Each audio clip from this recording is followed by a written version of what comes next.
Today, I am going to explain an action drama comedy film called Big Brother. Spoilers ahead, watch out, and take care. Henry has returned to Hong Kong after serving in the US military for years. Looking to start a career as a teacher, he goes to his former school, Tak Chi Secondary. The principal notes that he doesn't have experience in teaching, but after being shown a recommendation letter from a higher official, he is given the job. Before Henry leaves, the principal informs him that the class he is assigned to teach is one of the worst in the school. The morning of his first day at school, Henry walks into the class to see that it is in absolute chaos. Some students are sleeping, others are singing, some are playing video games, while a good number of them are cooking ramen on a portable stove. Even after the teacher walks in, they completely ignore him and continue what they are doing. Henry tries to get their attention, but they pretend to not hear him. He gives up on trying to divert their attention and goes around the classroom commenting on the things they are already doing. The students who are cooking are asked to eat less ramen because it contains too much sodium. Henry then approaches a guy named Zufa playing ukulele and helps him with it. Similarly, he warns a gamer kid against the radiation he might receive from staring at the screen all day. Geez, if that's a real thing, then it's too late for all of us anyway. When the students finally start listening to him, he introduces himself and writes his name and phone number on the board. The students laugh because his handwriting is ugly. Then, someone from the students calls him and asks him to leave the class, but Henry laughs it off. The kids ignore him yet again and continue with the activities they were doing before his arrival. Having enough of it, Henry uses a rubber band and piece of chalk to trigger the fire sprinkler in the room. The students quickly spread out to keep themselves from getting wet. He finally gets their full attention and officially welcomes them to his class. Welcome to my class! After class, a group of 5 lowest-ranking students gathers in the sports supply room to smoke. The leader of the group, Jack, has a crush on an A-grade student from another class. The others find him staring at her picture and make fun of him. The group has a rivalry with the rich and spoiled kids from the school's basketball team. They enter the supply room and mock Jack, as usual, because he is poor. Later, the basketball team is practicing, while Jack and the group watch them from nearby. Jack drops a bottle on the court, which causes the team leader to fall. The group laughs, but is given detention by the school's English teacher, Miss Liang. To avoid detention, they play a prank on her and run away when she is busy cleaning her desk. Elsewhere, the school's principal is distressed because the education board is planning to deduct 20% of their annual funding. The people from the board come to take a tour of the school to inspect where the funds are being used. At the same time, Henry enters the classroom where the students have set up a bucket of water to prank him. But his reflexes work faster than the falling bucket, and he is able to push it away. The students who had been waiting to make fun of him are left shocked. Henry asks for Jack's packet of cigarettes, knowing that he smokes. Jack simply hands him the pack, curious as to what he is about to do. Then, Henry asks Zufa to name the 3 ingredients that are in a cigarette. When he answers the question correctly, he is allowed to skip class for the day. Everyone starts to bang on their desks, demanding that they should get to skip class as well. When they stop, he hands them all a cigarette and asks them to analyze it.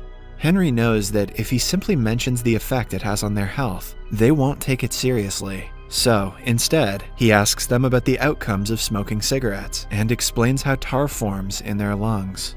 For the first time, they pay attention to the teacher and are actually interested in learning. After the bell rings, he asks them to return the cigarettes, and the students reluctantly agree. That day, in the cafeteria, the captain of the basketball team makes one of Jack's friends, Bruce, trip on his leg. This gives rise to an argument between the groups, which soon turns into a fight. They throw food and tables at each other, destroying the place. Later, Henry is informed that 5 students from his class have been temporarily suspended for starting the fight. Henry finds Jack fighting his opponent in the hallway and stops them. On being asked to calm down, Jack accuses the school of being unfair because the rich kids get no punishment. That day, after school, Henry goes through the files of all 5 students to find out more about them. The first guy is named Zufa, the son of a Pakistani immigrant who is always discriminated against because of his race. He is often accused of stealing by the policemen in his neighborhood. Zufa's only wish in his life is to become a musician. The second student is a girl named Danan. She was a disappointment to her father ever since her birth because he always wanted a son. Her entire life, Danan has been trying to gain her father's respect. She even cut her hair to a shorter length and played with cars to pretend to be a boy. Yet her father doesn't care about her, while he treats her younger brother like a prince. Then there are brothers named Bruce and Chris. Their mother ran away with a man when they were only kids, which turned their father into an alcoholic. The brothers only had each other to rely on while growing up. Bruce became obsessed with video games to escape reality, while Chris worked hard in a grocery store to make money for the family. Lastly, Henry can find no information about Jack's family background. In the following scene, we see Jack working at a restaurant as a waiter. An MMA bettor, Jian Ying, arrives at the restaurant with his business partners. When Jian Ying isn't looking, Jack steals his fancy lighter, but is caught. Jian Ying's men beat him up as he checks Jack's ID. After finding out that he is a student, he gives some money and offers him a job as their food delivery man. Somewhere else, Henry visits Zufa's home and finds him running away from his father and his associates after stealing a ticket. He helps him at first, but after finding out why he is being chased, he takes the father's side. Then, he and Zufa come to hang out at a bridge. To motivate Zufa into doing whatever he wants, Henry sings with a band performing in the streets. Seconds later, Zufa joins him and sings in front of people for the first time since being bullied at school years ago.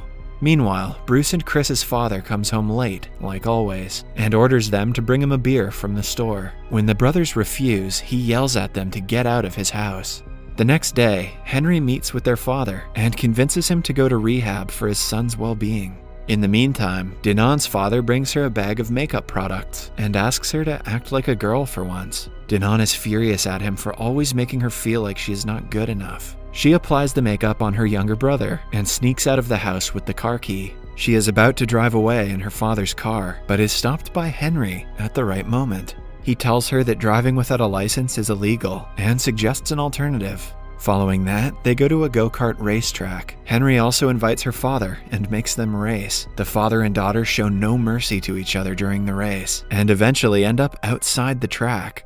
Suddenly, Danan's go-kart is hit by a vehicle, but she manages to dodge it. Unaware of this, her father cries, mourning his daughter's death. Danan realizes that he does in fact love her and hugs him. The next day at school, Bruce and Chris, along with a group, are sent to a rehabilitation center to interview a recovering alcoholic. They are surprised to see that the person they have to interview is their father. The students ask him how he started to drink. The man answers that he loved his wife dearly, but she left him at the lowest point of his life. Hence, he started to drink and forgot that he had 2 kids to take care of. The man doesn't reveal that Bruce and Chris are his sons, but apologizes to them. By the end of it, the brothers are left crying.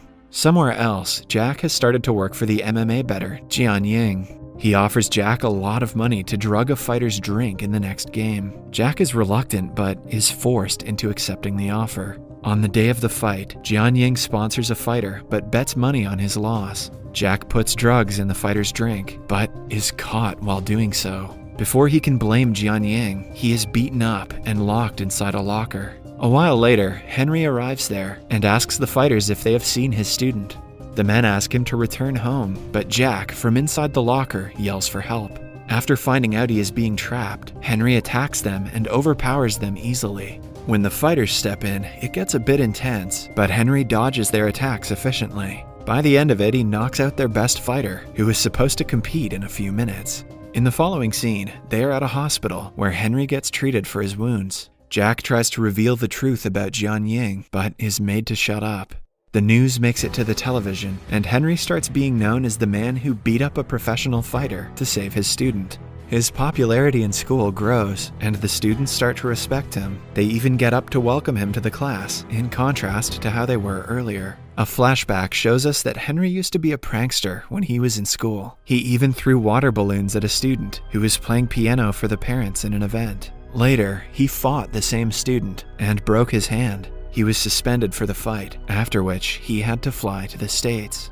Starting that day, the students pay attention when Henry teaches in class and study hard for the upcoming college entrance test. Everyone is doing great, except Bruce, who has grown addicted to pills. It turns out that while Charlie turned to video games to avoid his family's problem, Bruce started doing drugs. Because he is unfocused, he does very badly in the mock entrance test.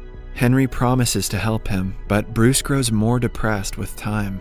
Eventually, he jumps off the balcony of his house. He is rushed to the hospital and goes into a coma. The media twists the news and blames it on the school and Henry for what Bruce did. The officials from the education board interview Henry and decide to revoke his teaching license. When he packs his things and leaves the school, the students chase him, asking him to stay. They are heartbroken by his absence, but they know that they should ace their upcoming test to make him proud.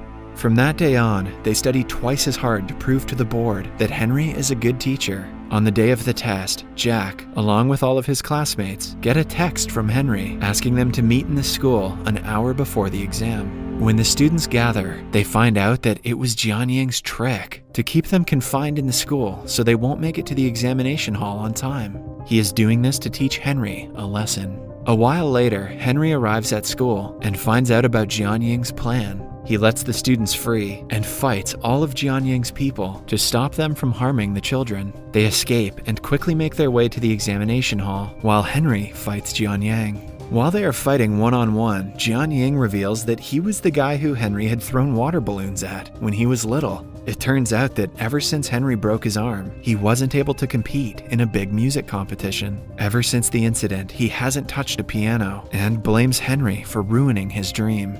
Henry tries to reason with him but is attacked yet again. They struggle to get a hold of a knife. At last, Henry gets in a chase to kill him, but doesn't do it. He asks for forgiveness for what he did when he was little and walks away. The students reach the examination hall at the right time and complete the test. Cut to a few weeks later. They all pass with flying colors. Jianying starts to play the piano again, but has a lot to practice before he gets as good as he used to be. Bruce recovers quickly and promises to attend the next year's entrance test. The principal is also delighted because the board decides to give them a 20% bonus fund because their students did very well in the entrance test. Henry returns to teaching and does the fire sprinkler trick on another batch of students.